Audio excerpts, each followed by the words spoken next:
Be afraid. Be very afraid.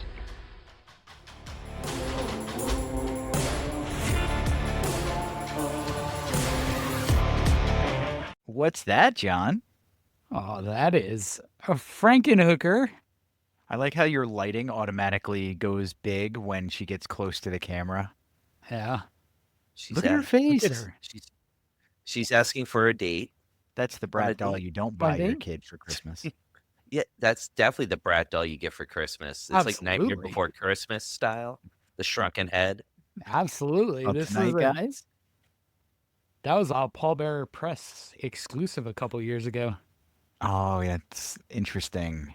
That is interesting. One of these days, you have to tell the listeners where to go to get all these wonderful trinkets and toys. There's a lot of places. There's a lot of Where trinkets. does he get these wonderful toys? Yep. All right. Tonight we are doing Frankenstein, the remake by the amazing Guillermo del Toro. You're gonna hear me fanboy hard tonight, fellas. Brilliant film. Mhm. I really you think if everyone does a Mount Rushmore. My original Mount Rushmore was, of course, the classic The Bride, Curse by Hammer, and Mary Shelley's.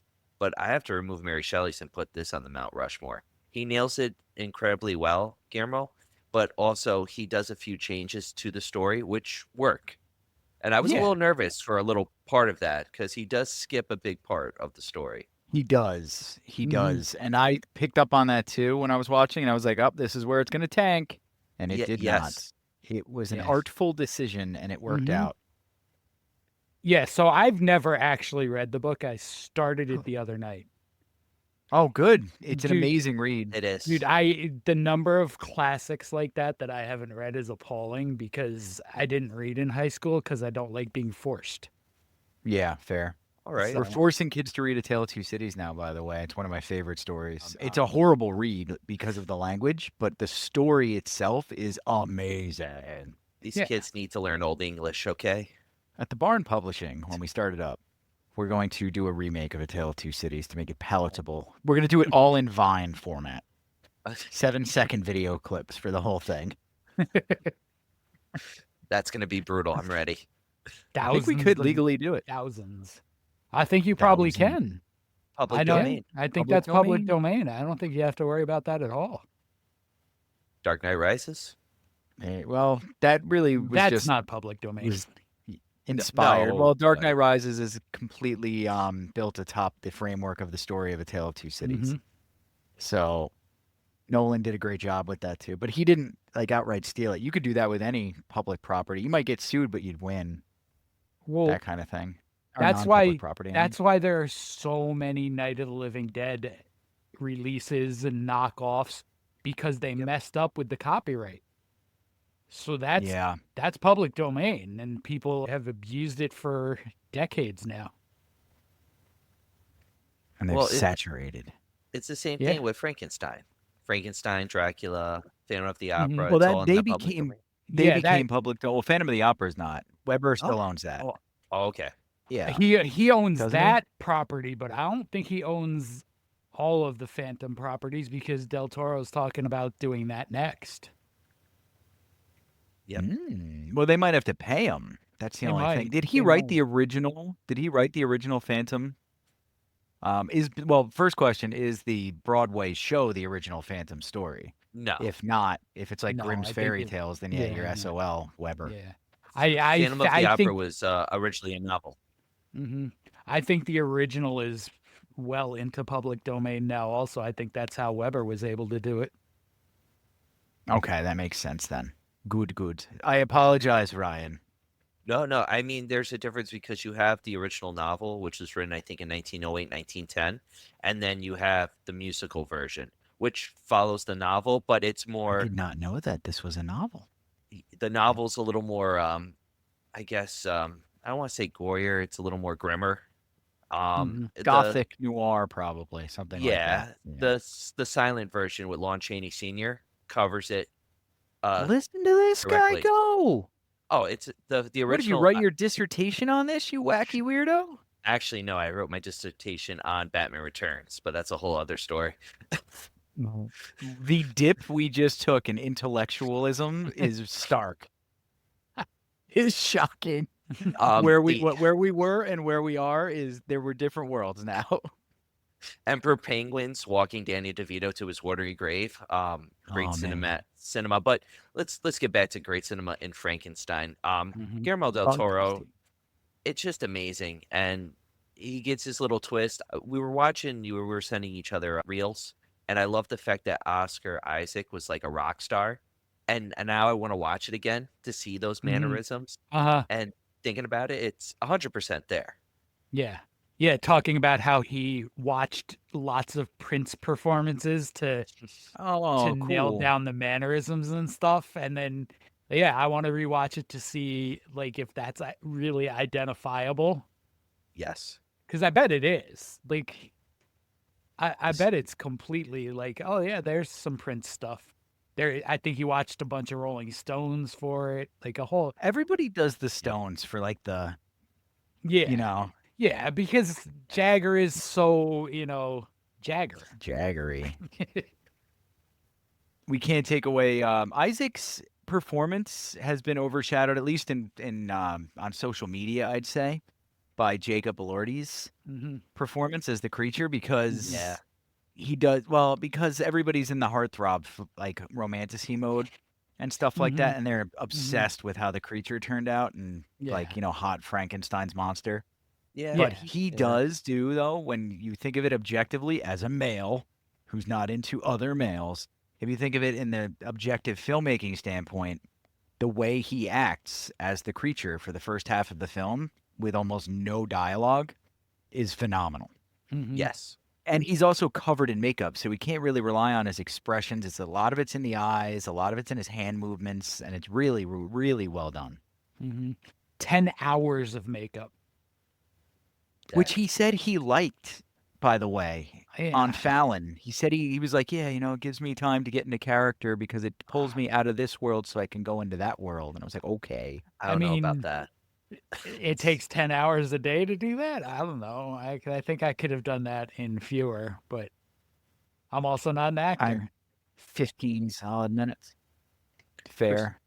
So for me, Oscar Isaac is the big revelation in acting because I don't think I've seen him outside of a Star Wars movie. And like he's fine in those, but I didn't see it. I don't think I It's good. It's legitimately good. He don't was think in AI, dude. Yes, he was. didn't watch AI. Ex Machina. Okay, I saw that. Oh, All no, right, yeah, very Ex good. Machina, not AI. Yeah. Damn, Kearns, what is up tonight? I'm going to get destroyed in the game tonight. My brain is not Ex- braining. Ex Machina. Come back. No, I'm joking. Ex Who's Machina. the one in AI who like falls in love with Siri? Is that Joaquin Phoenix? Yes. For she? It's not AI either. It's she. No, I think. she. Yep. Her. It's her, isn't it? Her. Her. Whatever Yeah. 'Cause robotic pronoun they AI went with. AI is the one that Spielberg directed with Haley Joel. Correct. Ah, that's right. That's right. That's right. Now we're coming all back to full circle, all because of a gaffe. Mhm. So, just for the listeners, the movie is available on Netflix. This is one of the few disclaimers we'll give you. We will be spoiling the movie. You can watch it before you listen to this. If you are watching this, I highly recommend you've already watched the film. It is phenomenal. You do not want to spoil the subtle twists and turns we're going to Yeah. explore in a little while. You have just so many good performances, and so many more that I would have liked to see more of. Like Mia Goth is great. I'd like to have seen a lot more of her, but it's a 2.5-hour movie, so you I start could have talking gone for about 5 on this. yeah. I mean, Yeah. I thought Felix Kammerer as William was really good. He's another sort of revelation. He hasn't been in a ton of movies, and probably most notably as Paul Baumer in the most recent All Quiet on the Western Front, That's which I right. believe was also a Netflix movie. Yes, it was. Netflix is coming out with some hits. Hmm. Yeah, they tend to. Well, Netflix has the money to just take wild stabs at things, and some of them hit, and some of them just completely dud. That's But true. when they hit, they hit. Yeah, They they hit do. hard. Ricky Gervais made that joke at the Golden Globes the last time he hosted. He's like, we should just say, well done, Netflix. Very good. Everybody go home. Mm-hmm. Because they just swept the Golden Globes that year. But this movie must have cost him a pretty penny just for casting. Charles Dance is in this. He don't come cheap. I bet you they got Ralph Ineson for cheap, but Charles Dance must have cost a bit. Christoph Waltz is in this as well. Mhm. He's no dud. Nope. So there's some 120 million. smaller ones that have notoriety from like Harry Potter. You have David Bradley, if you recognize him as the blind man Mhm. and stuff like that. But Bern Gorman's in this as well, Mhm. which is a revelation to me. I just noticed that. So the cast is pretty well established. It's a Yeah. firm cast. You get Lars Mikkelsen, Mads' brother, so the brother of Yep. Hannibal. The brother of Hannibal. Lee Sheaf. Mm-hmm. But I mean, they spent $120 million on this. I mean, they put the That- money out. They're gonna make so much. Oh my god. I mean, Um, I saw 29 something million streams in the first 3 days. Mm-hmm. So box office was only $422,705. So It was people very definitely small, waited. Yeah, it Yeah, was they- a very limited release, and having Really? seen it, Okay. I know exactly why it was a limited release. Why they put it in theaters at all is so that it's Academy Award eligible. Yeah. Which it can win. Oh, I- it better. I mean, listen, off the top of my head, I haven't watched a lot of the Oscar bait movies yet, and I think we've discussed previously. I haven't watched a lot of them in a few years, so I don't have a real Yeah. basis for it. But it would be hard for me to imagine many movies better than this, better cinema than this. Like, this is what the movie watching experience should be. You have all of it. I agree 100%, man. You nailed it with that. It's a story well told Mhm. at its core, and you need that for your best picture. And it's just so firm on all sides. You have your special effects arm that just looks so good. Mhm. You have your reimagining. There's some nuance here. It's not the same old thing. It's a Mhm. new version for a new time we're living in as well. The acting is insane. The directing is insane. I Mhm. mean, the script is insane. Yes. He Where are we did an gonna awesome go? job. Yeah, They're gonna snub them somehow, I'm sure of it. But No, this is his swan song. I mean, Guillermo mean, the del Toro. Mountains of Madness will be his swan song, sir. Ooh, okay. This is his masterpiece. I mean, he's gonna have to work really hard to outdo this, and I think I've said that a few times about his work. Like, as far Well, back, I don't know if I Yeah. like. I'm sorry. as Yeah, far Pan's back Labyrinth as is still Pan's. my favorite of his work. Yeah. But like, Yeah. Shape of Water is also another phenomenal, simple story. A Yes. simple, beautiful story and message that won Best Picture. Yep. But almost a year ago, we were here bitching about the Oscars, and I hope it comes Yeah, we full were. circle and we get to celebrate this time in December, or January, whenever it comes out, because we were upset that Nosferatu was completely kind of overlooked at the Academy, by the Academy. Yeah. And that's not fair. But this movie compared to it, Oh God, I prefer Frankenstein over Nosferatu. I mean, that's just absolutely. Sorry. You shouldn't have even bothered saying that. Yeah, I don't even know that prefer it's- steak over dog food too. yeah, I don't think it's particularly close, which I think for a lot of people would have been a surprise after having sat through Nosferatu. And it's not close. Mhm. 'Cause Well, I that- mean, also hey. calling that dog food is not fair. It's just a very different movie. It's Correct. London royalty or filet mignon. Well, here's the question. He's coming out with Wolf. I think it's coming out in December. Who is he? Robert Eggers, Oh You guys- yeah, yeah. Robert the old Eggers had- English. yeah, is it this December? Did he turn it around that quickly? I thought he did because if it does, that might be in contention for the Oscars as well. Because that looks, from what I've seen, that looks amazing. That would be foolish of him because if he's got a brain in his head, he doesn't want to go up against this. Yeah, I mean, if you're cocksure, sure, go after it. But you're looking for Mhm. you're looking for the crumbs of Frankenstein's going to leave behind. Plus, they love to be able to pander, and people love this movie. True. Yeah. Social Okay. media is exploding. So 2026, December of next year. Yeah. Okay, so Yeah. That it'll be makes more content. sense. That 'cause Okay. that would be a quick turnaround for him to do Nosferatu and then another epic like that. Mm-hmm. Things have happened in Hollywood Y- like that. Yeah, I mean it happens, but that would be a lot, and especially like you have to know if you're making that kind of horror movie, especially at this point in time, clear out. Like this is gonna the next couple months, I think Frankenstein dominates that conversation. I'm It's better. True. I'm shocked it's not really number one on Netflix. I think it's been in the number 2 spot the last time I checked.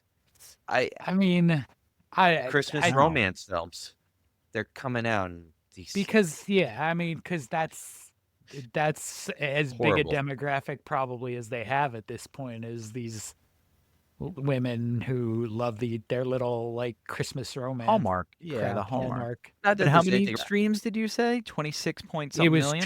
29.1, I believe. If it can do Yes. half that over the next 3 weeks, it'll be crazy. And that's the kind of thing that will make it difficult to ignore for the Academy, especially off of a year where their ratings were down and, they're going to want to bring one of these big properties in somehow to attract viewers. And if Frankenstein is a massive hit, they almost have to just because of that. I agree. I have a question. We have a bit of a Godfather situation here. Is Oscar Isaac the lead actor, or is Jacob Elordi the lead actor? Oscar. I would consider Oscar. I I mean, it's Gino two would have something to halves. say to you about It's that. two. Yeah. It's two halves of a whole. So who gets the best supporting nod? I mean, Because Ooh. Elordi's probably going to win. Just going to I say it. mean, You can put do them you both there. do you wind up with best Oscar nominees and then Christoph Waltz sneaks in for supporting? And He then wouldn't. me, He probably wouldn't win it for best He supporting, probably though, because it's a wouldn't, but- meek performance for him in particular. But I mean, he's the That kind of wig. guy he's the kind of guy they love to nominate too. Oh yeah, because he looks so good Yeah. on sitting there with his Mhm. little actor face. and he's coming off He's from just great. he's coming off Only Murders in the Building too.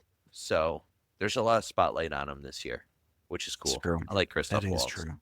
Yeah, he's great. He's always a good hang in movies and Mhm. shows. All right, I just figured I'd throw that curveball at you guys before we segue into John's evil game. It's not that evil. 20 minutes in. We usually do the game 10 minutes in, but we're so excited about this movie. Yeah, we have Guillermo. a keeper Yeah, cut. I was waiting for you. Keeper cut. A keeper Eight cut films. tonight. 8 movies. You keep 4, you cut 4. Same rules as always. And I think I got a good one for you. Theme's not going to be too hard. There's your first movie. Guillermo del Okay. Toro movies. It is Guillermo del Toro. Guillermo del Vampire movies. Wait, So- it was? Yep. No, it played 2, so Keeper there's cut something to it. Blade 2. Yeah, oh, it's Guillermo. Oh, they're all Guillermo Right. del Toro. Absolutely. Yeah, they're all Del Toro. Cut. Well, knowing the theme, cut. Yeah. Knowing that this, I You think know this what? is one of your Uh, easier ones. Yeah, I'm gonna be Ryan. real. I'm gonna keep Blade 2. I love Blade 2.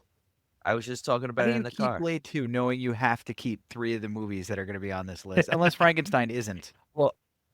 I'll give you Then that. 2 of them I'll have give to you be that. I did not include Frankenstein. Okay, that Okay, helps cool. to keep this a little bit more interesting. did- Come on, you got Norman Reedus in it. It's Ron Perlman.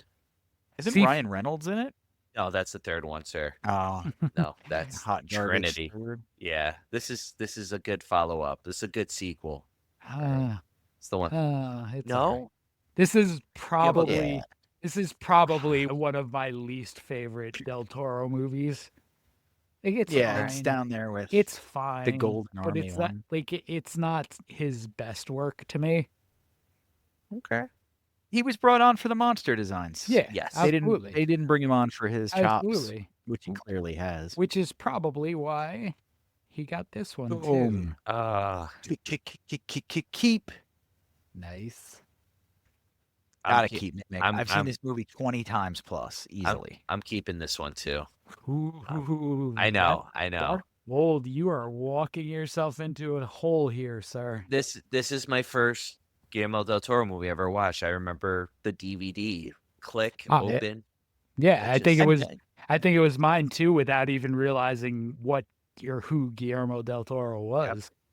so I good. had the chance to meet and briefly speak to Mira Sorvino at Chiller, and she's just delightful.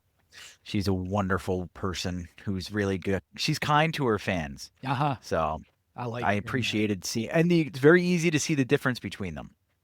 The kind Mhm. that are there that just get 50 grand, and the kind that are there to be kind of fans. Yep. So Yep. Yeah, you can always tell at cons who's there for what. It's true. All right. Mimic's great flick, man. Yep. Ready for the next one? Yes. Sure. Crimson Peak. I haven't seen it, so I'm gonna wipe it. All right. Keep. I'm keeping Crimson Peak. I have to rewatch this. It's understated. It's underknown too. Tom I- Hiddleston. I shouldn't say understated. I didn't love it, but I want to rewatch it because I feel like I should have. Well, when you rewatch it, you're probably going to see what he was going for. Mhm. Now that we're kind of more familiar with his ways. Yeah. Yeah. But yeah, it's Hiddleston, Viking guy Charlie Hunnam, or no, motorcycle guy Charlie Hunnam. Oh, Burt Jack. Gorman's in everything Guillermo del Toro did. He must owe him money or something. Jessica Chastain is in this. Obviously, she's on the cover. Mhm. But yeah, Okay. it's a good flick. You'll like it, Ryan. It's Yeah. deep. It's like one of those you got to really be in the mood for a good story. Mm-hmm. Gotcha. I'm sold. All He hasn't done anything I'm disappointed with. Got two Yeah. keeps already. That's not good for me. Yeah. Well, Pacific Nope. Rim. Cut. I loved it. Cut. I love Pacific Rim. Yeah. Loved it. You Gotta know flush what? it. Yeah, I'm gonna cut it. I do love this film as well, but sorry. There's one more that's gonna actually I probably should have chosen instead of Crimson Peak. Damn it. Oh, we'll damn see. It, damn it. All right. We'll see. We're 2 for 2. All right. 2-2. Both of Depends you on have what you put two on this list. each. Here we go. Nightmare I Alley. want to see this. You, I oh, heard you it's haven't. excellent thing. White. I loved Nightmare Looks Alley. good. Allison did not. I loved Nightmare Alley. It's It's funny how it splits people. It really, a lot of it didn't feel like a Del Toro movie until seeing where he went with Frankenstein. Also, you can really more see Del Toro's influence watching more Del Toro. It's a remake. I know that. Yeah, I mean, From, it, Rooney Uh, is that Rooney Mara? The 30s. Yeah, 40s. Rooney Mara barely looks like Rooney Mara there. Mhm. Oh God, that is Rooney My Mara. old high school chum. Rooney Mara. Just The name girl with the drop. dragon Cool. tattoo. I walked by that person in the hallways. Yeah. Hooray. We have similar career paths. Anywho, Yeah. cut. Yeah, I mean, Yeah, I'm gonna Yeah, I have have to cut to it you too. both have to because you haven't I seen. have to. I want Yeah. to. It's on my list. I want to redo this after you both have watched Nightmare Alley and see if it's still cut. I watched Nightmare Alley, just not with fidelity. Mm-hmm. I think it was like a hungover couch watch. Not with passion. All right. Next. I don't remember what's next. Oh, there it Gosh. is. This is the one that I mean, I knew I was going to cut this, but I loved what he did with the visuals in this movie. Mhm. This Agreed. movie was cool. The man. worlds he built. I'm gonna have to. I'll cut it. I like the first one more, but I agree with Kearns. The Shout out vis- to Ron Perlman too. Yeah, oh Mhm. God, I can't wait for them to And do a third one. Waterfall. Waterfall, the production company for the people, baby. Waterfall. I don't think you're getting a third one, man. It's in developmental hell, You're literally. you're waiting for this. You're leaving my movies to the last two. I know it. Absolutely. This was absolutely designed to trap you guys. Yes, Shape of Water's a definite yes. Love it. Keith fell in love with this movie over and over again, Very and good. I literally jumped in the air in the middle of the night whenever they announced it, I was watching the Academy Awards specifically to see if they snubbed him again after Pan's Labyrinth, which is probably next. Keep that too. Yeah, it's I hope absolutely it's next. Hellboy. Oh, I It's thought it was absolutely Hellboy one. next. No. This is the definition of a masterpiece. This film. I haven't seen it, but I'll accept it on my keep list. You haven't seen Pan. Oh man. How do I At least how do I'm I get him being out of honest. here? I'm How do being I This get honest. him is- out of here? This is like Fun this- happy place. Fun Shame. happy place. this might Shame. this might be the most glaring one you haven't seen. Of all the things that pop up that you haven't seen, this might be the biggest. It's on the list. Oh, it's on the You're list. on a list now. Yeah, you're on a list, man. I've been it's on the on the list all list, day. Ian. Okay. You're on a list. You're out of order. You're out of order, sir. I get that for $1. After we're done recording, you should take yourself to the fridge, make a little snack, go to the couch, and watch the greatest movie one of the greatest movies I've ever seen in my life. Mm-hmm. And do not watch it. If there is a dub, do not watch that. No, You must don't. watch the subtitled Spanish one. I went Spanish. looking today for like a cool 4K collection of this. Criterion didn't do the 4K; they only did a Blu-ray, and then Damn it. Warner did a 4K that's not particularly well reviewed. Like some of the That's colors interesting. didn't come out great, and it's apparently not a great transfer. Man, That's alright, weird. So I'll buy the Criterion one then. 'Cause I got to show this to my kids one day to ruin their lives. It's a beautiful, it's tragically beautiful is the best way I think I can describe this movie. Mm-hmm. I'm sold. It's like the whole like his version of a whole world, which you kind of get. Oh, what was it? Pan's Labyrinth was before Golden Army, or was Golden Army before Pan's Labyrinth? It was after Golden Army. It was okay. So It like was- I feel yeah, like I believe so.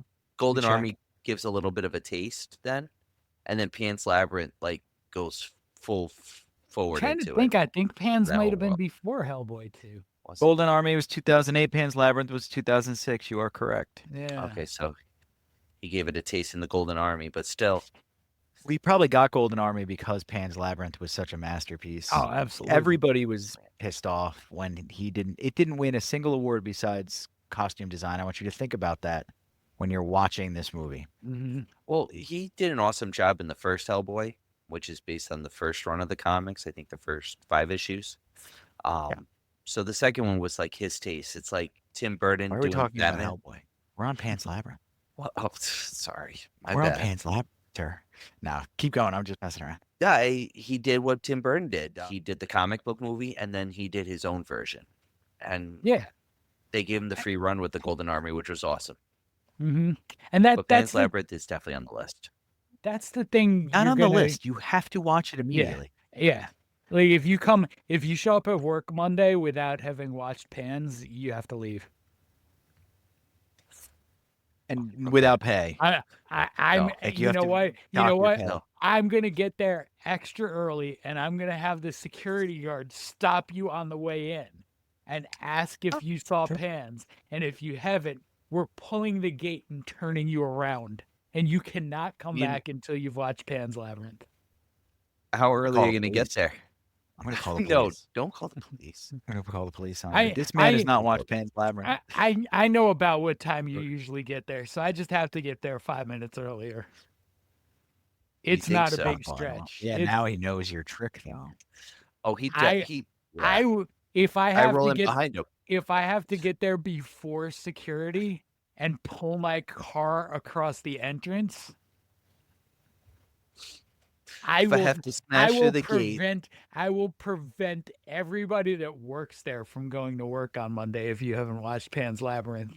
you'll be a hero. Yeah. you'd be an They'll unsung all be like, hero on that. Ryan's villain. lack of film appreciation led to this. Like when the water main broke, you'll be a natural disaster of sorts.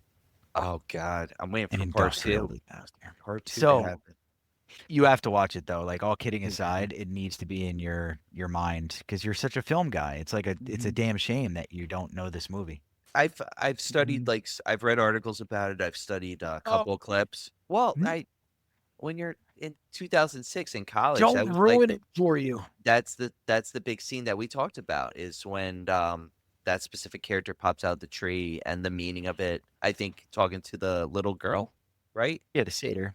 Yep. So like we've gotten like how the visuals are, the camera angles, the close-ups, the use of the design, the All great cosmetic additions prosthetics. to a much larger whole. Plus And the that- fact that the satyr has always been an analogy or a metaphor for Jesus and all this other stuff that you're going to pick up on as you watch the actual movie. You must watch the movie, Ryan. And that So- all that didn't make you go home immediately and watch it. This is why we hate you. You realize Yeah, this. Like yeah. you're aware of how amazing it is and you still haven't seen it. Is it I because you was- don't like to read? Whoa. Kurosawa, thank you very much. Fair. Seven All right, Samurai, I'll 3 slow my hours, roll. black and white. But it's Skip Spanish intermission. of Spain, by the way. It's not Yeah. it's not set in the Americas. It's set in Spain. Okay. World yeah. War II. Spanish Revolution. Revolution. Latin? Latin? Latin? Or Latin? no? What? Just No, not Spanish. Rome. Not No. ancient no. Rome. No. Spanish. Spain, okay. Spain. World War II. Spain, In Spain Spain. Revolution, Spanish Revolution during World Latin. War Well, II. I mean, Uh, the alternate in world. Spain, Greek? Is it Greek? No, it's Spanish. Italian? Is it French, Italian? Portuguese. In a rare twist. Ryan. You Jeez. deserved all of that for not seeing Pan's Labyrinth. Who won, absolutely. John? Who won what? Let's see. You did. No, you lose What? everything, Ryan. You did. I win just because. Because Ryan guess didn't see you did. Pans, and because you kept Mimic. Girls. And I knew I had was gonna. Mimic too. I knew I was gonna. But Be, Ryan- as soon as Ryan- I heard the Ryan- sound John made. Ryan kept Blade 2. It's not a bad sequel. It's not a bad. You've seen Blade 2 probably multiple times, I'm guessing. and on you've not Sci-Fi. seen Pan's Labyrinth. Fair. Also On Sci- fair. 5 when o'clock, the- sir. I'm not proud of what I've seen because of AMC's existence. Like how many times I've seen them, I guess. All right, guys. That was a fun game. I like that one. I like like it all the over game. Ryan. It was a lot of fun. Yeah, I like the keep cut. Maybe I'll do more that we can just crap on Ryan over. Yeah. Let's do that. You know what? I would love for you to do a keep cut of Halloween. You know what's Oh, actually kind of I'd nice love about to do this that. is that I'd be- if he waits and we put Pan's Labyrinth on the schedule, we can really see how affected he is by it. Because that movie it's an experience, Ryan. Mhm. Like that's why we're getting on your case. John and I were both very moved, and as with millions of other people who watched Absolutely. it, you're gonna really. If you loved Frankenstein, you're going to shit yourself over Pan's Labyrinth. Well, it's the Mhm. emotion. Like he's been very emotional recently. I feel like recently with his films, like Pinocchio was the last film, and I would argue Pan's Labyrinth is his most emotionally driven film. Mhm, mhm. Oh no, I agree based on what you guys are saying, but I've seen it. It's grown more. I think recently again, like the emotion, especially like with Uh-huh. father and son bonds, Yep. Pinocchio, Geppetto, and even with Frankenstein and Victor.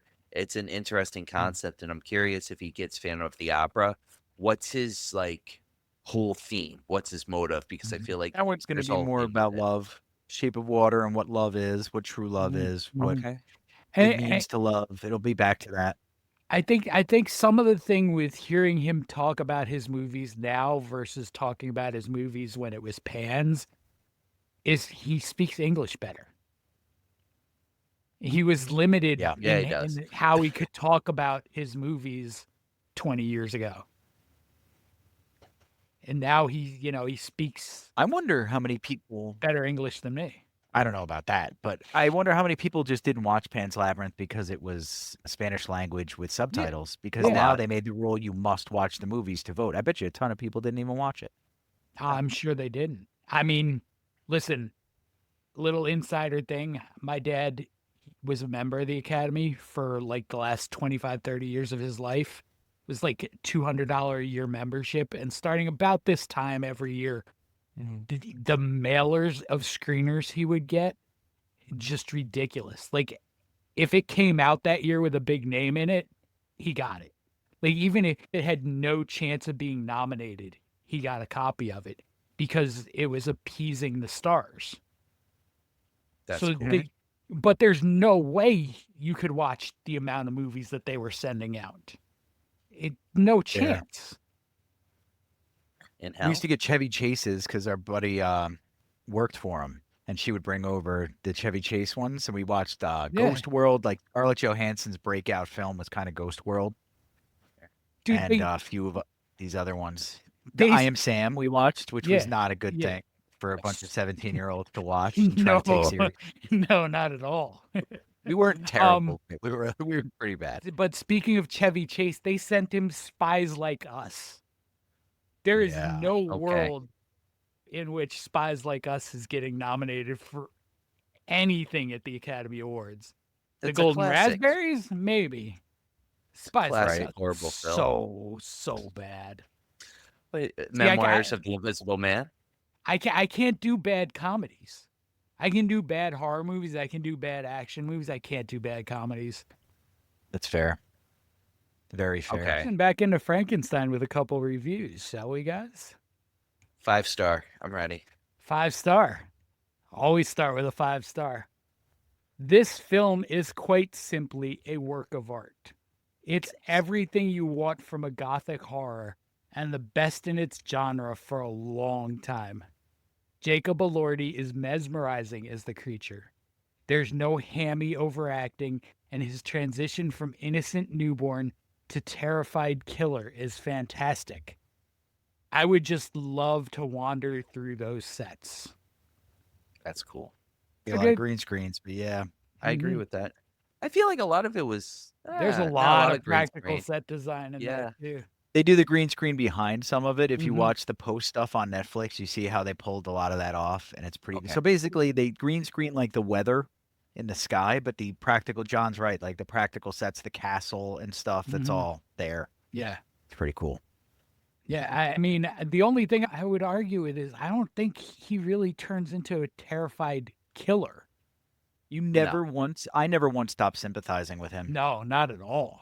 Even during Isaac's portion of. Oh, actually, Isaac's portion of the story, he never really becomes very bloodthirsty. No. There, the boat, he's being cool. So I Mhm. was like, yeah, wreck those damn Russian sailors. Yeah, I mean, in the moments where he's killing anybody, it's self-defense. Yeah, it goes back to I would say like a little bit of the original story, but also the Boris Karloff version, where he's just like learning about life. Like, spoiler, he does. He accidentally kills the girl because he thinks she's a beautiful flower. Mm-hmm. And like Lenny's her. Mm-hmm. Yes, Oh, yes, well. he does. Oh, we'll hug it and squeeze it and love Yes, it I and call love it it. George. But it's like that simpleness of like, there's a simpleness to him, and it develops in this film because the blending of the novel as well as those Mhm. classic stories of being gentle and just wanting to live and to What's so experience cool love. is the Karloff version. Karloff needed to rely on that visceral scene to get across the danger the monster poses because of Mhm. what it is. And Del Toro gets to go at it from a different angle based on the tools he has and the evolution of storytelling in general since then. And it's kind of neat to put them next to each other and see Yeah. how they pulled off something. Well, it's a little different what they pull off, but the different ways they do it too. It's really cool. Mm-hmm. No Igor though, Nope. or I Igor. mean, to an extent, you do. Yeah, what's his face is Igor. He's got like, and at the end he's like, I've got syphilis. Yeah. Oh, Yeah. I know you're Christoph talking. Waltz. Christoph mean, Yeah, Waltz, he's yes. he's He- Heinrich Harlander is sort Yeah, of the he's- pseudo Igor. Yeah, he's, Igor-esque. He's not really a lab assistant so much as a financial assistant, Okay, fair on that. a syphilitic financial assistant. It was just his wig. That was his hump, his wig. Yeah. His lovely lady, huh? Check it out. Yeah. So, I had to find some bad ones too. I'm shocked there Okay, is this is even gonna be bad such ones. rage There bait. are. I'll So, leave the room. number one, one of the big criticisms I've seen is that Del Toro took liberties with the story and changed the way the story goes. And I didn't include any of that because I think that's trash. Like Goes without saying, by the way. you should be able to appreciate a book and a well-made movie based on a book that takes some liberties. Like The Godfather is based on a book. The Godfather movie takes a lot of liberty with that story. Yes. It does. It can be done well. You don't have to. They're not exclusive, and I don't really even like entertaining that discussion. Like, he put his name on this. Obviously, it's his vision of the Frankenstein story. And yeah, he wrote it. I mean, he wrote the screenplay. I mean, Mary Shelley has a credit. She has a writing credit on this, but he took liberties with the story as he should. Like, you want somebody's vision of what a world should be, not just parroting what the world the author created is. I agree with that. I agree with that. Yeah. That's why it gets so fishy when you watch a film adaptation and then you're just like, from a great book, and you're kind of pissed because they don't nail it. Mm-hmm. And maybe they should have gone in a different direction Yeah. and made it more their own, things like that. Yeah, It's Kubrick and King. I'll say this: the day before I watched Frankenstein, I watched The Long Walk, Okay. which I loved, but they took liberties with that story. Like, definitely, like, again, like changing big elements of it, but it worked for me because otherwise, what every beat is. If it's a story you liked, you know exactly what you're about to see. What's the fun? It's Yeah. true. If True. if you're a real reader, you visualize what you're reading. So you've seen it by the time you're sitting in a movie theater, you've seen it how you want to see it. When I sit to watch a movie based on a book, I want to see what somebody else saw. That's cool. Yeah, and I agree with that.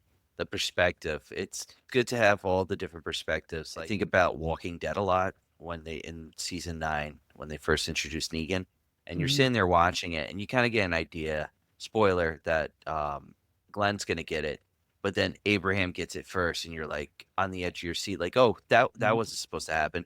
And I mean, that series is long, and I feel like overdrawn and all that, but like they took liberties a lot with it. I mean, they took liberties from basically episode 1 or 2 on. Yes, especially with Yeah. Shane And and Herschel's yeah, farm. I mean, Shane in particular, like that character gets a lot more play in that show than you ever did in the graphic novels. Yeah, 2 issues, and then dead, and then 2 Yeah. seasons. Yeah. But that's John Bethenroll, Bernthal. Bernstein. Bernstein Bear. Beats Bears Battlestar Galactica. So anyway, back to our bad review. Half a star. Uh, Terrible. I hope that person gets syphilis. Terrible movie. Another poorly made movie by Netflix. Zero attention to details. Poor character connection and a terrible plot. Another film they rushed at the cost of adding garbage to the content library. that All right. blasphemy. That's got to be a Russian bot account. Yeah. I didn't like the beginning. He hated the fact that the Russians on the boats were getting murdered by the monster. They get their get back. They shoot them through the ice. I mean, I don't know. They're man. wrong. Like, I don't know how you come to, like, I can understand if you didn't like it. Sort of. But for those to be your criticisms of this, it's like, You didn't like this film. There's something wrong with you, and you need to fix it. probably. You need to go on a vision quest and figure out why you wouldn't like a film like this, because it's moving. It's a moving film with a deep, deep, resonating message about multiple things: love, companionship, the cycle of trauma, fatherhood. Whoever this half star is a half wit. Boom, It could have been. burned. It could have been too much. Boom, I roasted. mean, who?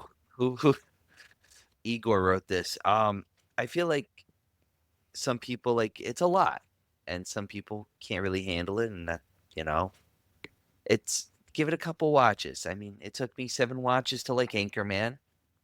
Give it a few watches on this. You might like it. You wait a minute. What? You gave Anchorman 6 more watches after you didn't like it, and you haven't watched Pans? My uncle kept I- saying you have I- to keep I- watching it. I can't let that one go. You watched Anchorman 7 times, knowing you didn't like it the first 6 times. It grew on me. It grew on me. Scotchy, scotch, scotch. I love lamp. You know, Brick had a Why are we grenade. talking about Anchorman in the same episode as you're discussing all these masterpieces? Anchorman is a comedic masterpiece. I'll give you that. It's fine. But It's, it's fine. It's It's a good hang. All right. So I wanted to tee you guys off with the idea of how the movie begins, hmm and we can juxtapose it a bit with the book if you want to. But I just want to know if it worked for you. The prelude beginning Yes. in the North Pole, well, in the Arctic, we'll call it, because they weren't at the North Pole. They were Mhm. like where north of Canada, or in the No. Baltics or something. I think it's north of Uh, Russia. I think it's meant to be like Yes. the ocean above Russia. Agreed. So they're up there, and we get Frankenstein. Well, we get the perspective of the Russian ship captain and first mate and the men who are trying to get the boat freed from the ice. Mm-hmm. And then we see the explosion, and they rush over and they find Victor Frankenstein on the ground. There's a little bit of comedy there when they find his prosthetic leg and stuff like that. yes. Yeah, yeah. But then the monster howls and roars and begin. Like, how did the beginning work for you guys? I mean, it pulls you in right off, at least for me. Like, I was immediately engaged. Like, it's the right way to start what this movie's going to be, with a big action set. You know, you have the tension of them being stuck in the ice, which is very, very Franklin expedition, trying to find that Northwest Passage. Very much like The Terror. I don't know, the book and the TV show. So it gives you a lot of that feeling and a lot of the dread of knowing or thinking you know what's going to come. Being a fan since the Karloff days, 1931, it opens differently in the original film. And then I read the book young, and reading it, and then you see Mary Shelley's Frankenstein, you get that idea. Guillermo del Toro does it perfectly. Again, the tension, they're stuck, there's no hope. And then they see this fireball and they hear the monster, and it's like all this action happening at once. And it, as an audience member, it really it captured me. And I was like, what's going to happen? What is he doing different that hasn't been done before? And it's like, all right, we think There's we a got him. monster reveal. There's a monster reveal moment. In the Yes. beginning, you don't get to see the monster. He's covered in all the fur coat stuff. Yeah. So you don't get to see his face. And I thought that was a great idea Mhm. to add tension and build mystery to something we already know. We know what Frankenstein is. So I Mhm. thought that was great. And I thought he absolutely crushed the isolation, because you needed the isolation up there to work. Mhm. I believe you do, because that's a core part of Mary Shelley's Frankenstein. Yeah. And it's in the DNA of the Yeah. story from when it was written, The Year Without Summer. So that was so good. That was just amazing. Then we have Act 1. Victor's Tale. Yes, which it's interesting that his mother is also played by Mia Goth, Mm-hmm. which is Glad we brought nice that little up. connection. Yeah. Yeah. No, they're dead. Well, very Freudian. And the Mhm. color red. yeah. We I can mean, do that in a sec. Don't pile it all on at once. but yeah, you definitely get a lot of the parental issues very quickly. You know, that Yes. he's got a basically absentee father who, when he's not absent, is taskmaster. I don't necessarily want to go with abusive, because it's not out of the ordinary for that time period, probably. But, He really clouts him once. he drives Victor. Yes. He, And to what end? And that's part of this dad story thing, Mhm. because that's the first part of the cycle that we're seeing, is Yeah. how he was treated by his Yeah. father. He's drilling him on anatomy and biology and physiology, and pushing him in that path from I childhood. want you to be great. Now, Mhm. why does his dad want him to be great? To carry on the name, because it's his father's name, and that's important to the father. It's not for Victor's happiness. It's to continue the legacy, and that's an important part of this story. Mhm. Yes. I'm really glad you mentioned that. Sons living up to the visions of their fathers. Like, that's Mhm. hard to do. And Victor tries, and you can see it. Like, you're talking about him, like the strictness. It's like Mhm. you can see it's been happening for a long time. And once his mom passes in the book, and I believe in the movie, it's the scarlet fever. Um, it's it's a shock, and it's harder for him. Um, In the movie, it's kind of childbirth, right? It is yes, childbirth. Yeah. childbirth. I'm sorry. In the book, they mentioned the scarlet fever on top Mhm. because she gets it from Elizabeth, which is a whole different backstory as well on that one. Mhm. So he loses mom, which is clearly So that's his important too. Before we go through losing mom, what does mom represent before we jump into that? Mom Safety.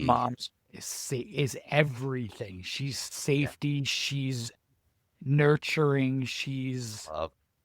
love, probably more than just maternal love in Victor's mind. There's definitely a little bit of that undercurrent there.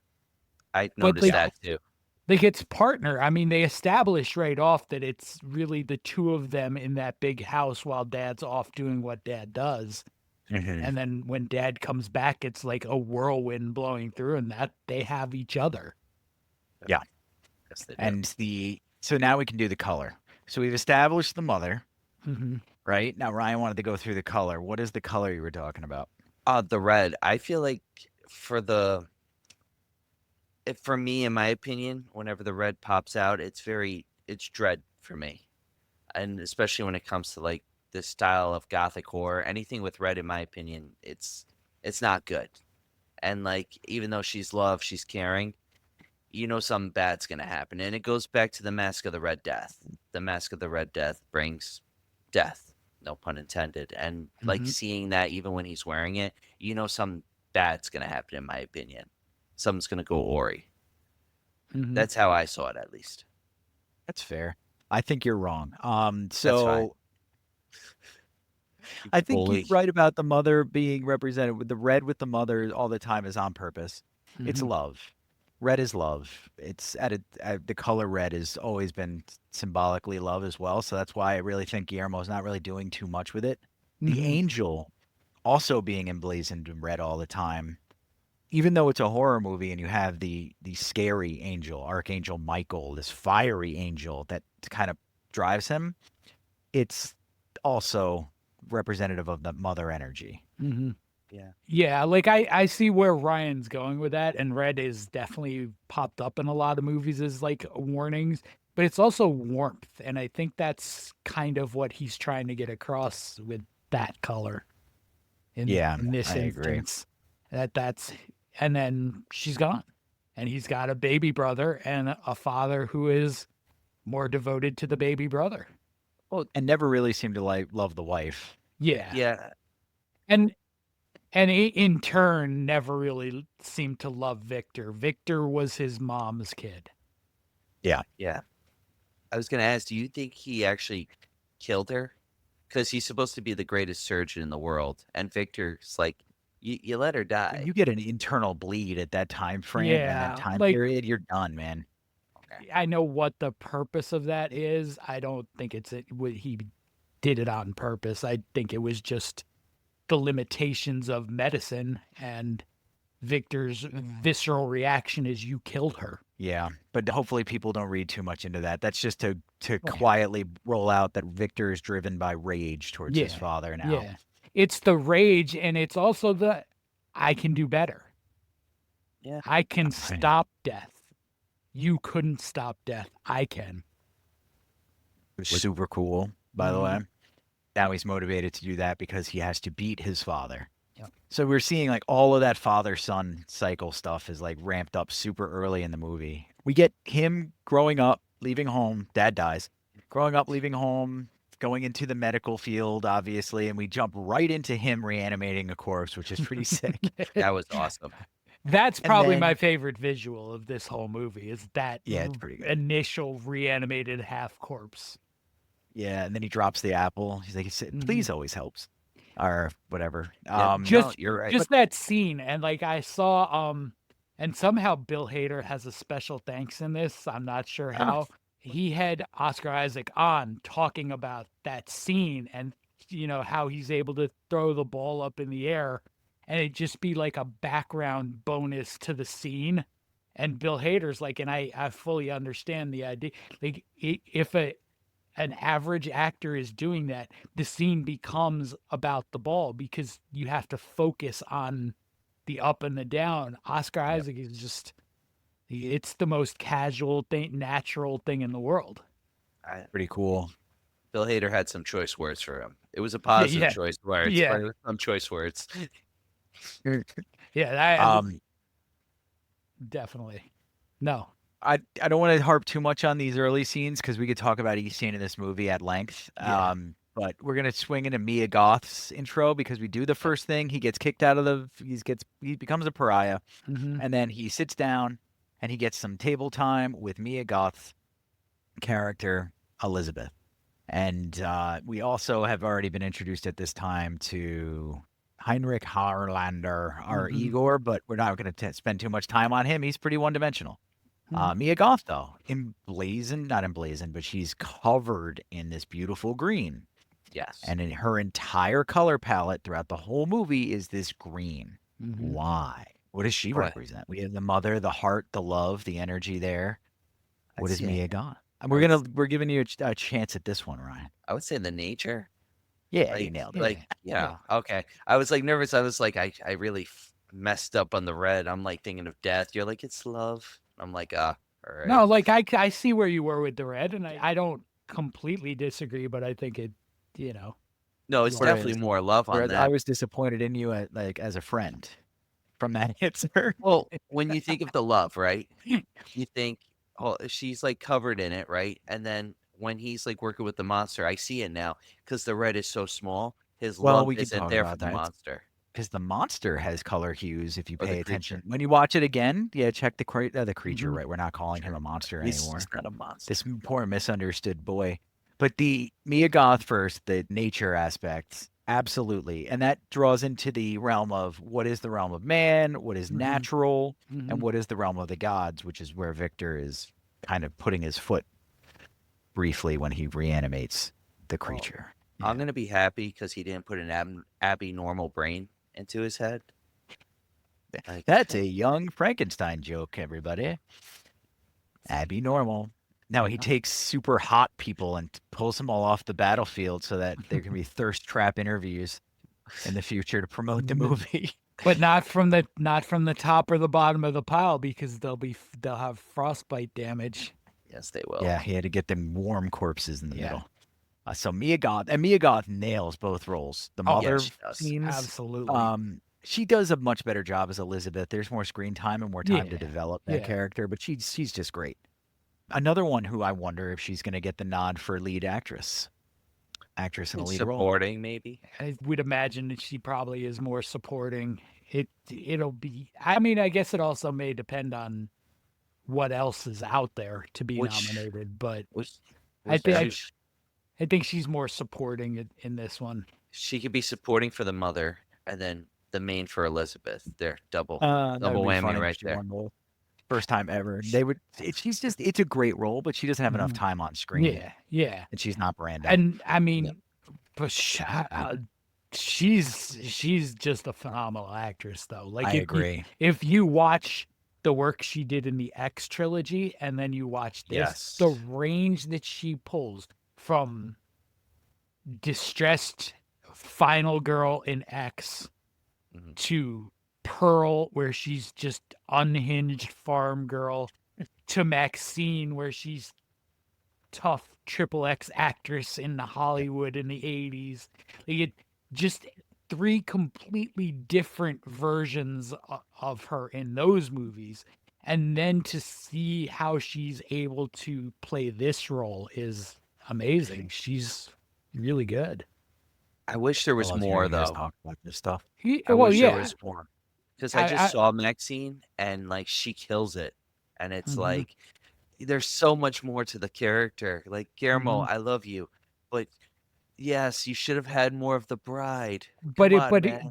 but it's also a choice, like where what Yeah. Where does she fit? you're talking a movie that's 2.5 hours as it's already cut. Where do you put Okay. more especially if you don't want to start getting to 3.5 hours? I was gonna say And that's what would have arguably- pushed it. the way he constructs the story or reconstructs the story, he takes out the need to create the bride Yeah. because Elizabeth fulfills both roles Yep. in that. And Victor never truly outwardly, you can see the signs of it, but he never truly outwardly falls in love with her No. in this adaptation. Whereas He's- in Frankenstein, He flirts with it. No pun intended. but it's not sh- overt, right? It's the monsters Yeah, thing or the she's- creatures thing. For Victor, she's more of a fascination. Yeah. With it's kind of like the natural aspect too. Yeah, and I think there's also an element of sort of toying with his brother in it too, where, oh, could I take her from him? Maybe. Yeah, that is true. Maybe. Until And he she seems to be interested in Victor as well. she's receptive until. Right. Until she sees the real Victor. The Yeah. Victor, his father's son, Victor. Which we're going Yeah. to talk about right now. Yep. So Victor makes the creature, and he's basically got a gimp in a castle all by himself. And Mhm. Heinrich Hans Handler Igor, whatever his name is dead. He He's dies of gone. gravity and syphilis. Yeah. So Gravity So- first, syphilis secondary. Victor, I think Del Toro was very deliberate in how Victor treats the monster once the monster doesn't live up to his expectations. Mhm. Yes. And I think it's a direct parallel to how Victor's father was treating him. And I think that's a huge part of this story. I Yep. think that there are a few different stories he's built on top of each other, which is a Del Toro favorite. He's really good at it. But I mean, that's really glaring the way Victor is going to cast off this thing that he's created life. And since it's not intelligent enough, he's going to destroy it. Mhm. And not, Just and like not, a not, deity. not even really destroy it, even so much as just chain it up and leave it. Like the destruction Oh. comes later. Oh, okay. Yeah. Like the I was initial, rolling all the that in- in, but yeah. the initial response is, "Oh, all you can say is Victor. Can't you say anything else?" And all right, you're dangerous. You're gonna get chained in this basement. I think it And was when he more says disappointment. Elizabeth too, he Yeah. decides, "Yep, I'm killing this thing." Absolute disappointment. And Yeah. I don't think that's figurative and literal too, because the Elizabeth part is what Elizabeth represents. Mhm. Yeah. Is that what he's going toward? Is he going toward that direction, or is he going toward Victor's direction? Mhm. It's an interesting kind of thing. I mean, I feel like watching it and how he says Victor's name over and over again. That's his father. That's how he looks at him, Mhm. like his protector, and like Victor's father did to him, he treats him like shit, and it's rough. And Yeah. one of us can speak to having kids who can only say a couple of words at first. Like Victor's immediately frustrated that the creature wasn't born fully formed. Right. Yeah. And yeah. I mean, we're running so long, so I'm not going to get into it. But yeah, absolutely. It's an adjustment. And you carry in it doesn't take long for you to realize the way you're doing things and why you're doing them.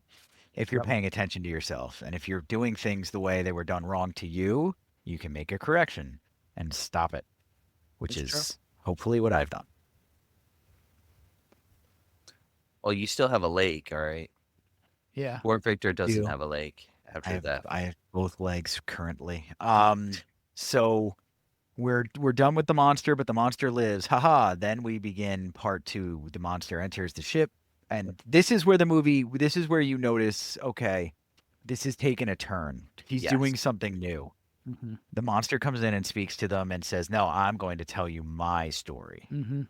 This is also the first time you realize the monster can speak fully, Mhm. as it does in the story anyway, but like now we see that it's a fully sentient being at this point. Yeah. Yes. He's developed from being chained in a basement saying Victor. And then we get the flash to the creature fleeing the castle and fleeing the water. Mhm. going down the water slide through the fire. Mhm. And this is it. This is it in nature. And if you pay attention to the color tones and things like that in this, when he's at peace, so to speak, and learning about the world, it's very like newborn doe, sort of Bambi, beginning of Bambi vibes. Mhm. And then he kind of gets Bambied. He does kind of Yeah. get Bambied. Yeah, he gets does. shot by a bunch of people because people don't like what they don't understand, and Del Toro doesn't pull any punches with that. Nope. Nope. Nope. So they shoot the shit out of him. Yeah.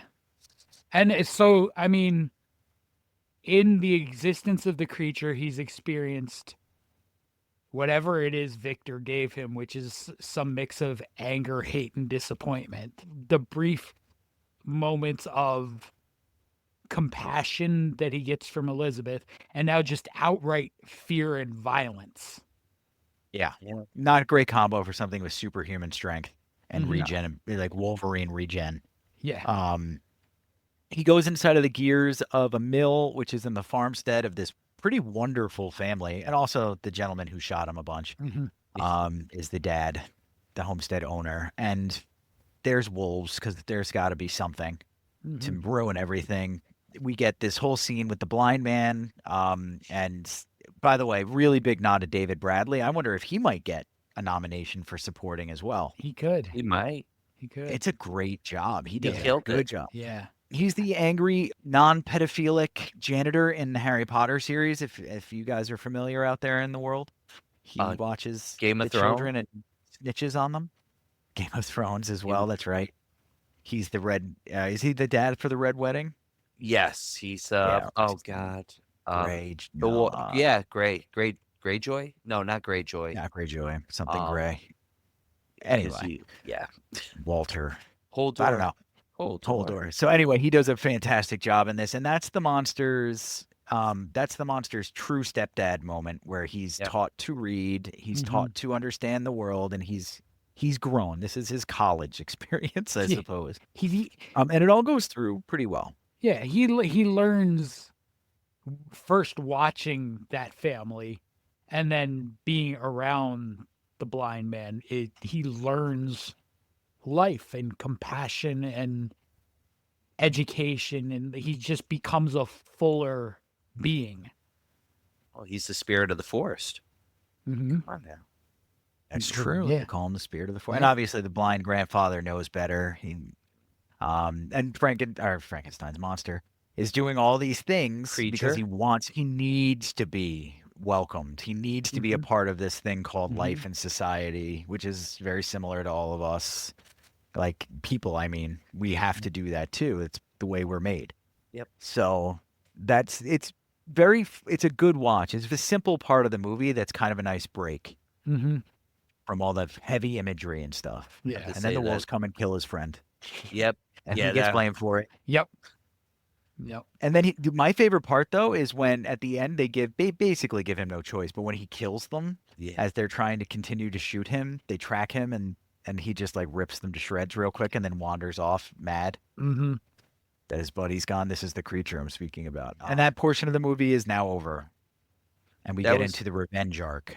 Yep. Real quick, that was my favorite scene from a film goer's point of view. I love that scene with the blind man. It always gets me from the original because it's just so wholesome and it's just like the patience and wanting to teach Mm-hmm. and help someone who's in need. It's like it's awesome. I don't know. It's- Shares his bread with him. It's just an awesome moment, but that leads to something the creature wants, and he visits lady. Victor. Yeah. Well, he wants companionship. Yeah, he It's wants a like, companion. yeah, I think the lady part is important, but I think the companionship aspect is more important. Yeah, because he's alone. Victor Yeah. does call him out. He's like, "When what? Procreation?" Yeah. Yeah, He's Yeah, like, I don't but know I- if that's on the table, buddy. yeah. I don't even know if that, alive. like I don't. It doesn't really necessarily seem like something the creature was after. He was more after someone who's stuck living for eternity. Also, Yes. And that's why people are really gravitating toward Mia Goth's performance with him, and they're kind of yucking it all up. That Jacob Elordi and she did such a great job, sort of showing that I accept you for who you are pretty instantly in this movie, and they like it. It's very gothic too, so they enjoy that very much, and that's what she represents to him. So that's why he's gravitating toward her. But he doesn't ask for her. He's like, make me one. yeah, Yeah. yeah. He's a gentleman. Yep. And we don't Somewhat. even get there. We get to this scene we're gonna breeze through super fast, where he's at the wedding, his brother's wedding. The creature arrives. He explains everything in a pretty respectful way Yep. in the Mhm. beginning, until Victor has to be a jerk, and then Victor gets bonked around. A few people die, including Victor's brother and also Elizabeth. Yes. Yes. And then she's brought into this cave by the creature, who's really like the only one who loved her for what she truly is. Mhm. And he lays her down, which is also a metaphor, by the way, everybody. He lays her down on the rock and he leaves her there. And this is where the last hope of seeing the Bride of Frankenstein come out it went away. There was Yep. no female creature to be made, and we were made privy to that right after this. hmm Yes. It's very quick too, because it's like gunshot, shock of death. Okay, here comes the bride. You look at the time on Netflix, 30 minutes. How's he gonna do this? Nope. Lays her on the rock Wow. and I will hunt you. And it's Yeah. like, And then oh, they jump right into the chase, and they segue Yep. into it being him on a dog sled. Like, he never stopped from that moment where he started chasing him out of the cave. And that was pretty cool. hmm that was a cool fight scene too. Yeah. Between Victor and the creature, under the tent and stuff. Oh, when I he did holds like the that. dynamite and he goes Yes. on. Shit. So good. hmm So good. Yeah. But he's rage filled at that point. He understands he's immortal, not by choice. He's been given this life against his will, father son duality thing once again. And yeah, so we then we're in the ship, and the crew is like made a barter with the creature. And we're like, hey, stop killing us, please. Just come up and take him. We don't care. We don't care. Mhm. The captain's an idiot. We're mad. Mhm. So We want to go home. he's been in the ship this whole time, and now we get to see the heartwarming scene that Yeah. you guys can describe. For me, it's as much the connection that this hardened, tough guy captain makes with the creature, even before the release of Victor. It's that okay, this guy who all you've seen do is yell and scream at people and threaten people is so moved by this story. Yeah, it's Mhm. it. Watching it got on my heartstrings just because familiar of like the understanding of what the monster goes through with Mhm. Victor, the idea of the father figure, kind of like you have to be better, and then having the idea of having siblings and kind of being pushed to the side and all that, and then finally at the end getting that understanding. It's like being in a situation. It's like you're like crap, like you can see it, but then to have that full circle moment at the end, it's beautiful. It's really done well, and I don't cry a lot with movies. Like I cry at silly stuff, like when I thought Bruce Wayne died, I cried. But with this, it's like you watch Pinocchio, you shed a tear at the end of it, and at this, I did shed a tear, even was before close. the ending. It was close. Victor's "Say My Name" the way you did it the first time is sort of represents him wanting to Yeah. go back and do it the right way now that he's realized everything he did wrong. Yep. The creature forgiving him is new. hmm That Yep. is what changes the whole movie, the whole vibe of the movie. The ending, hmm the creature forgiving him for his transgressions, and then having to continue to persist, much like we must do after our fathers Yep. go off, and we have to continue going on. It's definitely that's an emotional thing, and with the way Del Toro does it is why this movie deserves all the praise. Well, It lands so well. Yeah. Well, we didn't mention it in the beginning when Victor's showing the creature kind of trying to explain life. He shows him sunlight and he's afraid of the light. And he says light is good, and that's in like not really at the beginning, but like right in the middle of the beginning. And at the end, he embraces the sunlight, and it's like the difference. And we've talked about it at work. The difference of the novel is there's no hope in the novel. No spoilers. I don't want to spoil it for John because it's a different ending. But in But this if you've one, seen the movies, it's the same I mean, ending. yeah, I have okay, I have fair. I have a pretty Fair on that. reasonable understanding of where it's gonna wind up. Like I'm Ye- familiar with the story, I just never read it. It's yeah. I feel like he in his own way. In my interpretation, he does forgive him in his own way, but it's brutal. While this, it's like I'm gonna have hope and move on in life, and it's like Mhm. okay. And he helps the crew get free, and the It's end of this, you happy see feel. him ready to try to find a place in the world somehow. Whereas in the originals, it's very clear that the world is not for him, and he will never be living a harmonious existence, but he will be forced to exist. It's a horror. The end of the first one is pure horror. This one, there's hope. There's redemption. Ew. There's all this great, beautiful stuff that Del Toro had the audacity to put into this classic tale of woe. Yep. But I think it's for the times. I think we needed this ending in 2025. Yeah. Yeah, we did. And I mean, it's sort of Frankenstein has always in my mind sort of been the ultimate outcast. And if you ended this movie with him still being completely outcasted, it's a bummer. Like, and it didn't need to be. The way you've built the rest of this movie, he's built in a place where it can finish with some hope, and he nails that. And the colors too. When at the end you have your whites and golds that he talks about, and he tells us what the whites and golds represent. But I mean, it's pretty stark at the end that there's hope, and that you get the color of hope at the end of the movie too, which is nice. Yeah. Gold of the There's Lord. more to discover in this too. There There's is. the parallels of Earth and Heaven. There's a ton to unpack. This is one that like it's not even a one watch. Like if you want to fully experience this, you're gonna have to watch it a few times. Can't wait to watch it with my wife because I keep throwing out the thirst trap creature to her as You just- the lure. Just show her a couple She's episodes not- of she Euphoria. wants to watch it. Show her a couple. I don't want to episodes start of off some Euphoria. What? I'm gonna watch those 40-year-olds in Stranger Things season whatever, and then we're gonna probably have to find some new story to enjoy together. We tried Wednesday, it didn't work. Anyway, we're gonna get to the end. It's 1,000,000 hours long. So we obviously love Frankenstein. 5 Yeah. out of we love 5. it. Yeah, this is a 6 5. out of 5. This is a Six. 5. Ryan will watch Pan's Labyrinth or will hurt him physically with things. No. Yeah, Yep. No. tax probably to start.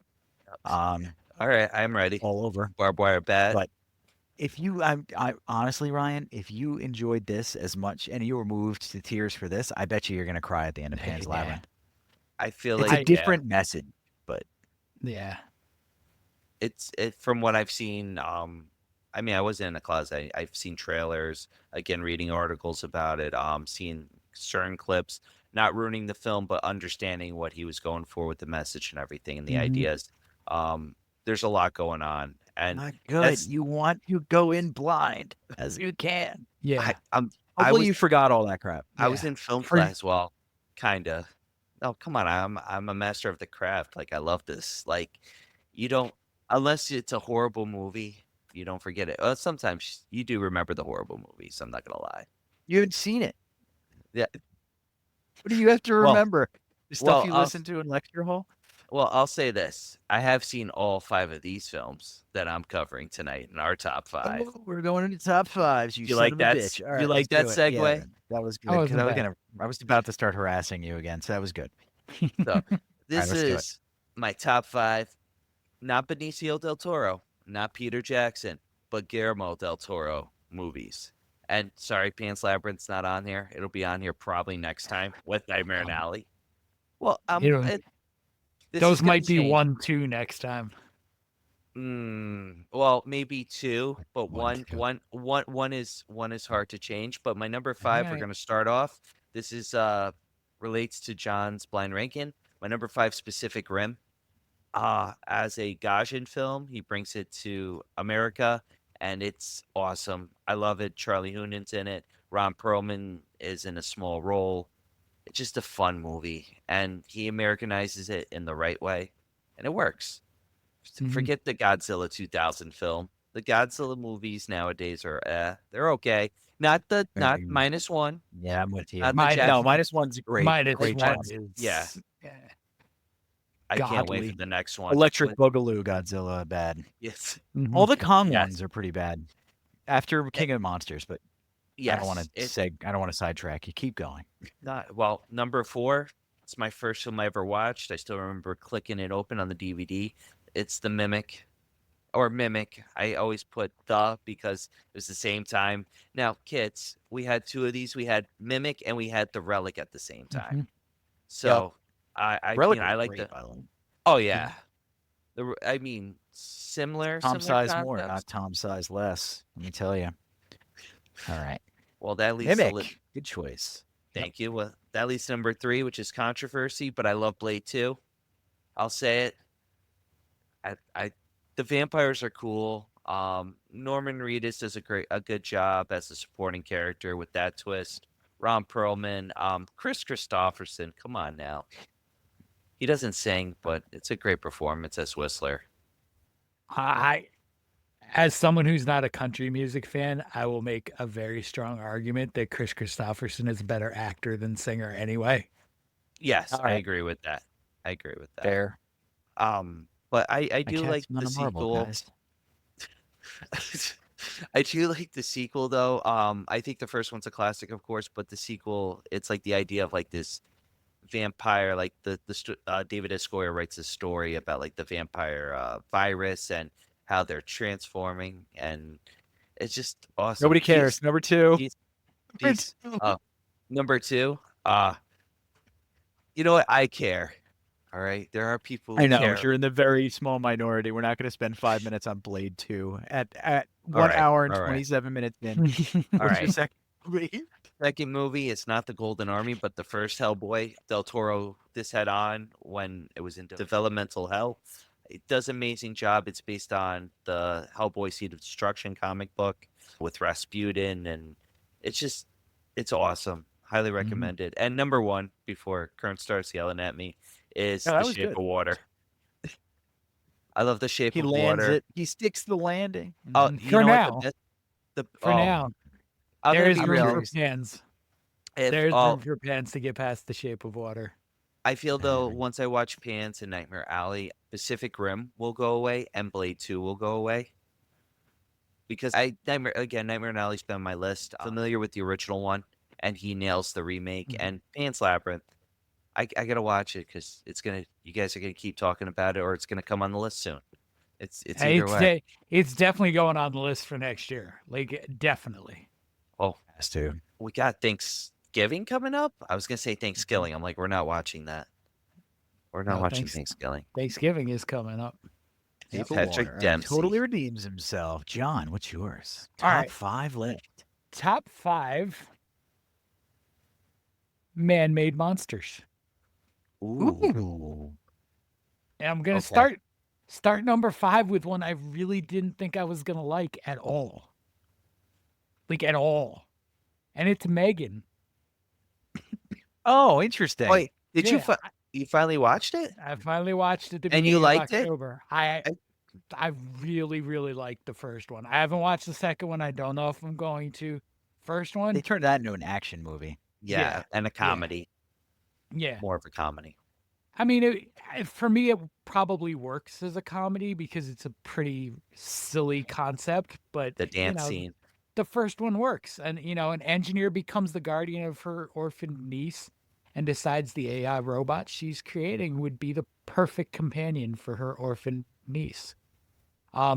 The AI doesn't behave quite in the ways that she expected, and it develops a dangerous bond with Katie and becomes a very overzealous protector. Zeal is there, everybody. Yeah. It's a good film.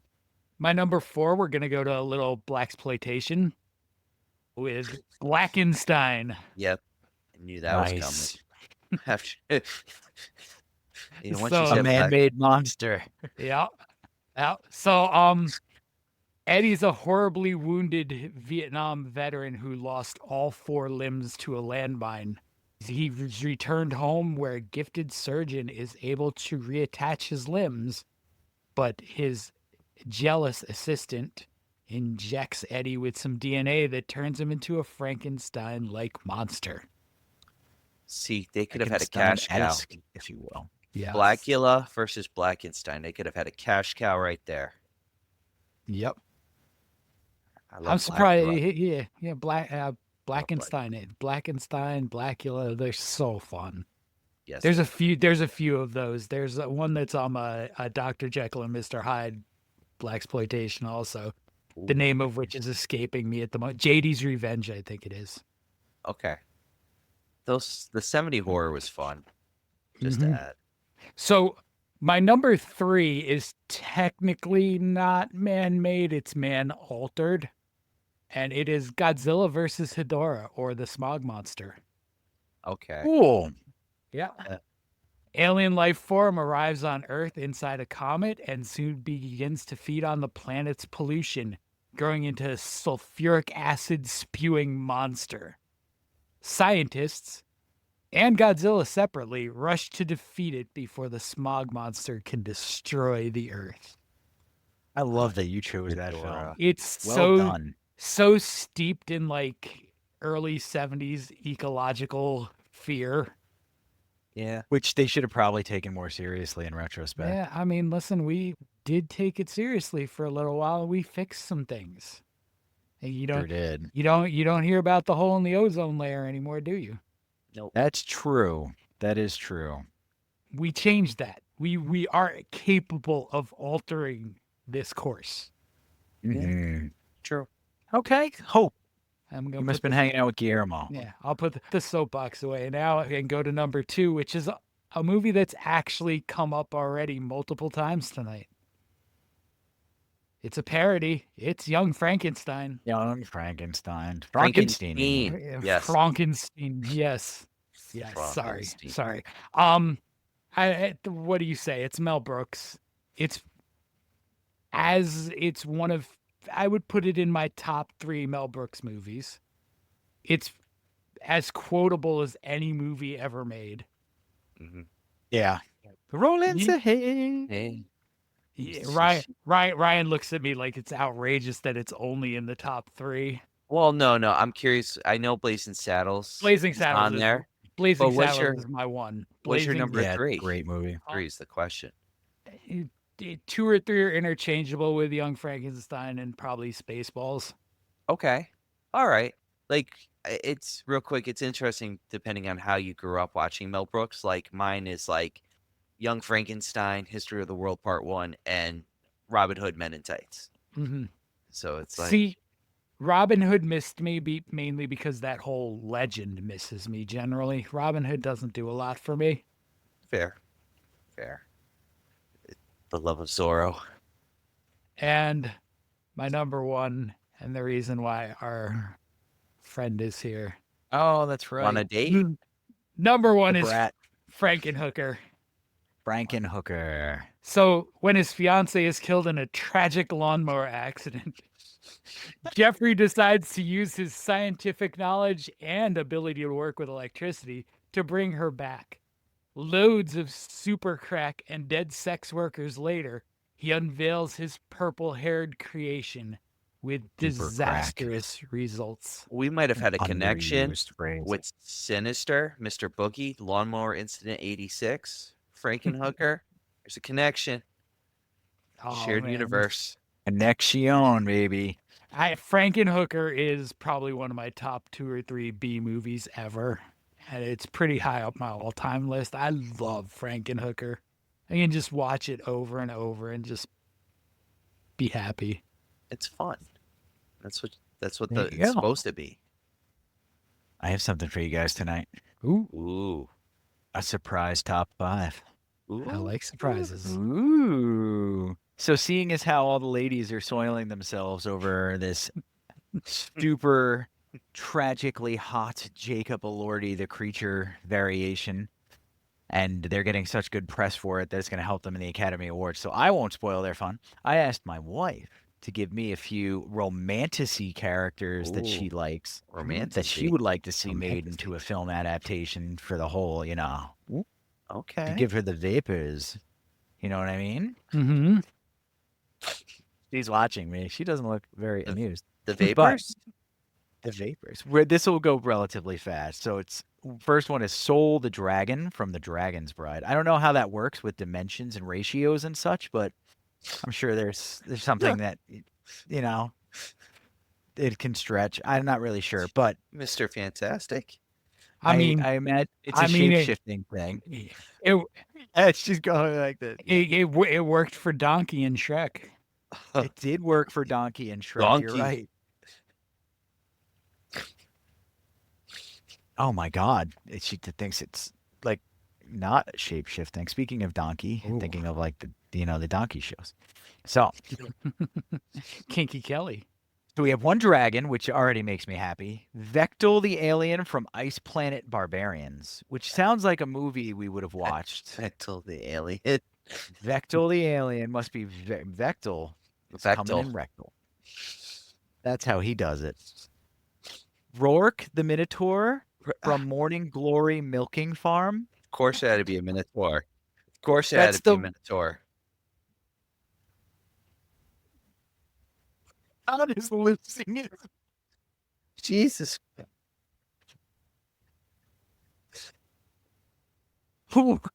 Wait, We're not blind. again, He please. might die. Please say that title again. Rourke the Minotaur from Morning Glory Milking. Milk. It's farm to table, guys. I feel like you need Robert De He's Niro. losing it. Can you with Oh. me too, Greg? Can you Tell with me you're getting too? clipped out for Instagram without telling me you're getting clipped out for Instagram. Okay. I mean, that's probably the peak for us as the idiots who don't know what any of this is. Low Moreland, the werewolf from Bride. So you got to have a werewolf. Little more. And number one is what's referred to as the Bat Boys, and a lot of people understand this reference because it's from a very popular series. Rysand, Cassian, and Azrael, all of the Fae men from the ACOTAR series. So these are all the fairies that they all have the Okay. hots for. They all want those. Sarah J. Maas, hottie fairy men. So that my wife wants to see these guys lifting up women and holding them as they die or whatever happens in Frankenstein. Rourke I- the Minotaur is going to be up there. Don't worry. I want to Well, see I've them. seen the I wanna cover of s- that book. I I've need seen to the see cover the of that cover of book. this book. Can we get the Cover cover right right now? now. I mean, we can add it in. Yeah, we can add it into this cut. So yeah, keep your eyes peeled. You're probably, as the viewers, you were probably looking at the cover right now. But it's pretty funny. All right, everybody. So that was our episode on Guillermo del Toro's Frankenstein 2025. We ended with a bang or a whimper. I'm not really sure. Or a milking. Okay. It's the list for all the Nice. movies tonight. I'm List. ahead of the schedule, but He's ahead of the schedule. Low Moreland, Rice and Azrael, Rourke the Minotaur. Yeah, You're You wrote these down? Oh my gosh. the Yeah. milking farm Minotaur. All right, everybody. Have a wonderful night. I'm glad you enjoyed the movie. Hope you enjoy the episode. have a good night. See ya. Be very